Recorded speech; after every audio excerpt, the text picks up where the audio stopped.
is on Wednesday, I typically share a devotion based on the series that we're talking about on Sundays. A little extra, something I didn't get quite to fit into the sermon. And so we're talking about the story of God on Sundays, which is an overview of the Bible. And there's all these, what I refer to as threads that run through the entire Bible that weave together to tell a story.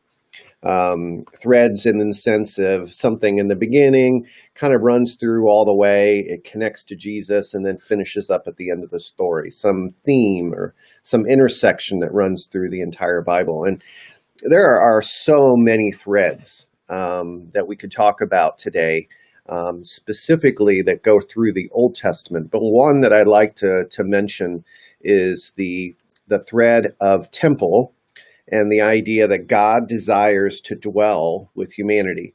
God desires to dwell with humanity. So if you take a look at the beginning of the story, we see that God is the creator, and he creates this world that we live in as his temple. It's his kingdom. And he desires to dwell with us. He creates image bearers that reflect who he is to the world around. In those days, back in the ancient tribal days, ancient Near East, all the temples had a statue of the God in the middle of the temple, so that people who would come and worship could see what this God is like. And this God, Yahweh, creates human beings, humanity, as his image in the middle of his temple.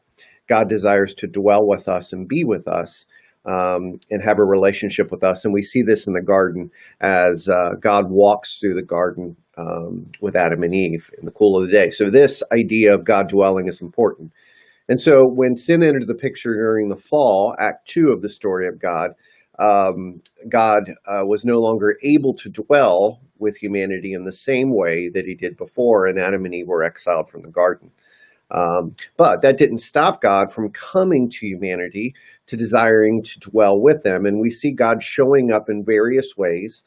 Remember, God is a spirit. He does not have a body unless he inhabits a body, which is typically the way that God works, is we become his hands and his feet. But God comes to humanity in various ways in the Old Testament. The burning bush, Mount Sinai, through thunder and loud lightning. But God comes and dwells with humanity in the temple or tabernacle. And we see this in the book of Exodus as God gives instructions for this tabernacle, this moving temple in which God resides in the center. God dwells with humanity in the center. And this temple or this tabernacle is built in the center of the camp of Israel. So as they're traveling through the wilderness, the tabernacle is in the center. God's in the middle of their life. And the tabernacle is the center point for everything in the life of the people. God desires to live with his humanity, right? That's God's desire to dwell. And so the temple was a way that God dwelled with humanity. If you kind of tie that thread all the way through the Old Testament, we find out that this kingdom of priests no longer resembles this God that is in the temple.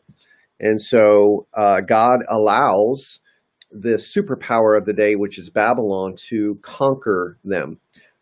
This is going to happen anyway. God removed his hand of protection from the people, and Babylon conquered, because that's what Babylon does. It always conquers.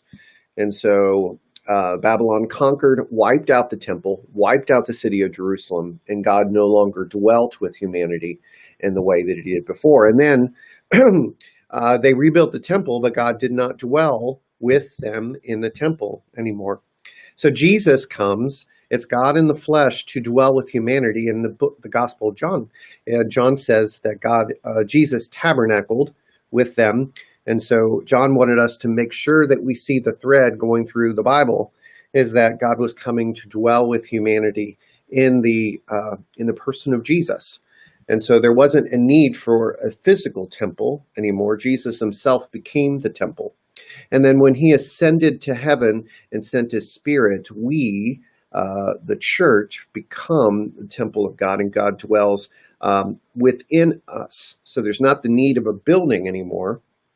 We become the temple. Why? Because God desires to dwell within us, with us. That's the theme, the thread all the way through the Bible, is this idea that God desires to be with us, to dwell with us. God is with us, Emmanuel, God with us. So that theme runs through the scriptures. And then we see in the last two chapters of the Bible, in the book of Revelation, chapters 21 and 22, we see this theme of God dwelling with humanity for eternity.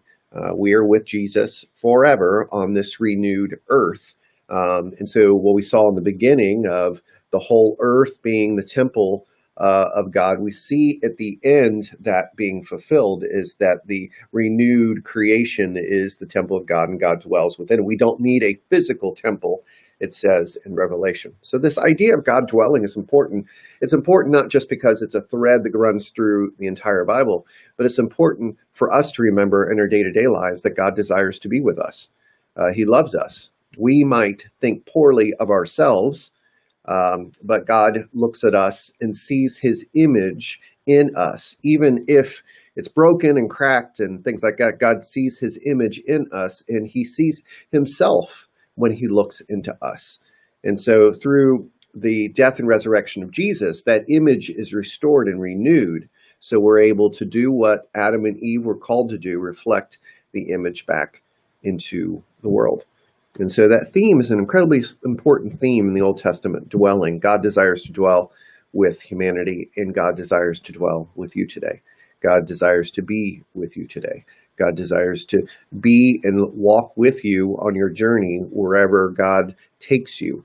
God desires to be with you. And you might think, well, I'm not good enough for God to be with me. See, what we do then is we discount the fact that we are created in his image.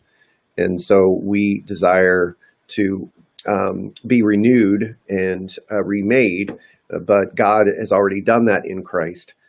And so we reflect his image back to him and puts a smile on his face. It's like me looking at my child and saying, that's my child.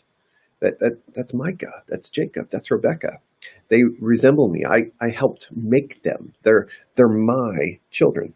And that's the way God feels about all of us. So he renews us. He cleanses us from sin so that we're able to be what he desires us to be image bearers, to be partners with him in the renewing of this world and renewing of creation to build his kingdom here in Columbus as it is in heaven or wherever you're at today. All right, that's what I got today. I hope this is helpful for you.